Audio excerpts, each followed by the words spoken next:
Not all cities are created equal. Some are built to move people smoothly, keep communities connected, and make daily life easier. Others are a complete mess. From traffic nightmares to zoning disasters, and even cities sinking under their own environment. We're breaking down the worst designed cities in America, ranked by the urban planners who study them.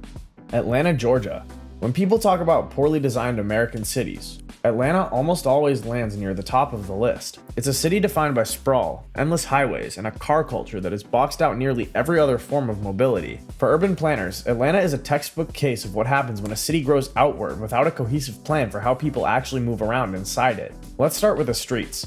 Can a road intersect with itself? In Atlanta, somehow the answer is yes. The infamous Peachtree problem proves it. There are over 70 streets with Peachtree in the name, and some of them even cross each other. Add in a tangle of winding, disconnected roads, and navigation here feels more like solving a maze than driving through a major metro area. Now consider the highways.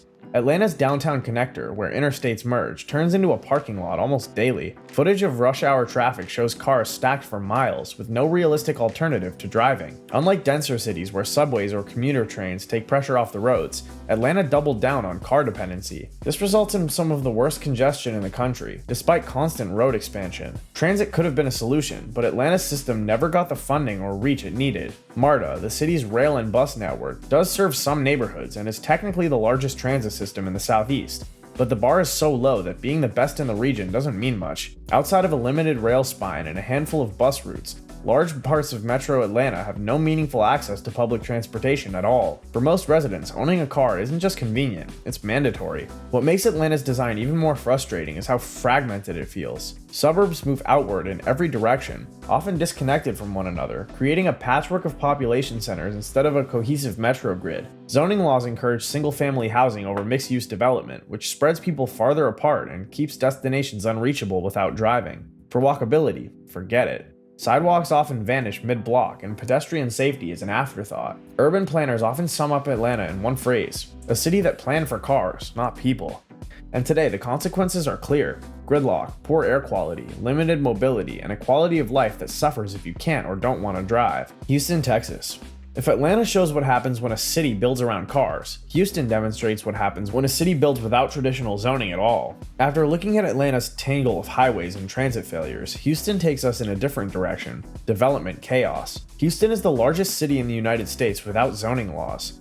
That means, in theory, almost anything can be built next to anything else. And in practice, that has led to some jarring combinations. Strip clubs beside churches, gas stations next to schools, luxury condos sharing a block with warehouses.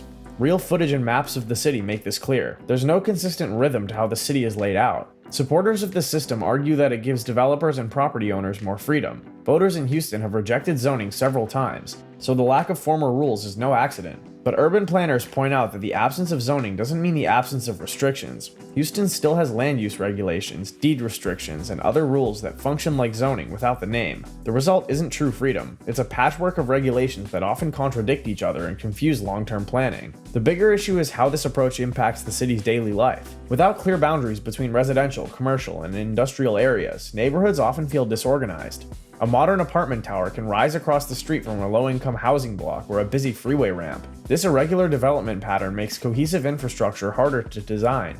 Streets often don't connect well. Sidewalks vanish, and entire areas lack safe pedestrian access. On top of that, Houston's size makes it one of the most spread-out metros in the country. Commuting can easily stretch past an hour each way, even without accidents or weather delays. The public transit system, primarily buses and a limited light rail, covers only a fraction of the sprawl. For most people, a car isn't optional. It's the only realistic way to get around. All of this has consequences. Long drives and limited walkability are tied to public health problems, and Houston is frequently ranked among the least active and most overweight large cities in America. Add in frequent flooding, which is made worse by unchecked development paving over natural drainage areas, and the lack of coordinated planning becomes even more visible. Houston shows that removing zoning doesn't automatically make a city more efficient. It can just make it more chaotic. Los Angeles, California. After Houston's lack of zoning, let's head west to Los Angeles, a city that has become internationally known for one thing: traffic. Out of all the poorly designed cities in the US, Los Angeles is the clearest example of what happens when a city grows faster than its infrastructure can handle. The numbers tell the story. Los Angeles drivers lose more hours to congestion each year than almost anywhere else in the country. The city's freeway system, massive networks like the 405, the 101, and the 10, was supposed to keep cars moving. Instead, they have become parking lots during rush hour. Maps of traffic flow in Los Angeles light up almost solid red every morning and evening, and sometimes even in the middle of the day. Part of the problem comes from the way the city was designed. Los Angeles grew outward instead of upward, spreading people across a huge area. This low-density growth makes it harder to serve the population with public transit. Unlike New York or Chicago, where subways or elevated trains connect dense neighborhoods, Los Angeles built around the idea that everyone would drive. The result is millions of cars trying to squeeze into a limited number of lanes, day after day. Public transit exists here, but it's not effective enough to compete with cars. The LA Metro rail lines are limited in coverage, and many neighborhoods don't have easy access to them. The bus network is large, but buses move slowly when stuck in the same gridlock traffic as cars. For most residents, driving is the only practical way to get around, which only makes the congestion worse. Zoning and land use policies add to the mess. Large portions of the city are locked into single-family housing, which forces people further away from jobs and services. That means larger commutes and more pressure on the freeways. Walkability is also poor in many areas. Sidewalks are inconsistent, intersections are designed for vehicle speed over pedestrian safety, and the heat and air quality make walking unpleasant in the first place. For urban planners, Los Angeles is one of the clearest examples of a city designed around the car at every level. The result is visible every day: clogged freeways, unreliable commutes, and a city where mobility is tied to traffic misery. Orlando, Florida. Unlike LA's density problem, Orlando's issues are tied to sprawl, confusing layouts, and some of the most dangerous conditions for pedestrians in the entire country. According to Smart Growth America, Orlando regularly ranks at the very top of America's most dangerous cities for people walking.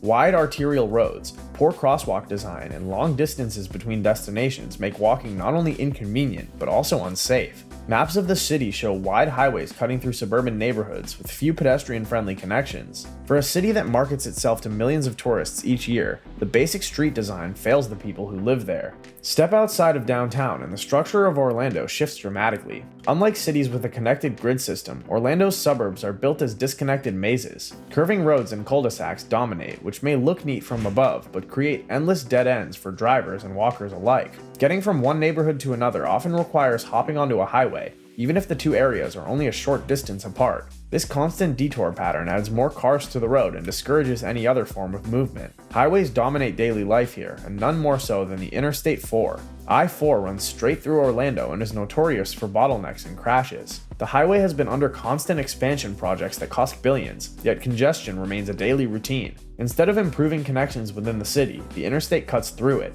separating communities and prioritizing through traffic over local movement. Transit offers little relief. Orlando's Sunrail commuter line launched with big expectations, but ridership averages only a few thousand daily users. The system is limited in reach and schedules, leaving most residents without a real alternative to driving. Tourists visiting theme parks often rely on shuttles or rental cars, further crowding the road network. Meanwhile, cars dominate every part of the movement. Neighborhoods are built in disconnected clusters, and pedestrians face some of the deadliest conditions in the nation. The design may work for highways and tourism, but for the people who live there, Orlando is one of the hardest US cities to navigate safely without a car. Detroit, Michigan. Leaving Orlando's suburb maze behind, we turn to Detroit, Michigan, a city whose problems are more about what happens when infrastructure and investment disappear. Detroit's decline has been widely documented, but from an urban planning perspective, the layout of the city and its lack of upkeep make it one of the worst designed urban environments in the country today.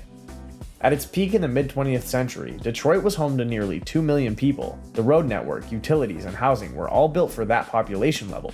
Today, fewer than 650,000 residents remain, leaving behind vast stretches of empty neighborhoods. Maps of the city show large areas where streets still exist, but the homes and businesses are gone. Maintaining this oversized infrastructure with a smaller tax base has proven nearly impossible. Roads crumble, streetlights fail, and water systems leak because the city simply can't afford to keep everything working. Highways cut through Detroit in ways that also damaged neighborhoods. The construction of freeways in the 50s and 60s displaced thousands of residents, especially in historically black communities.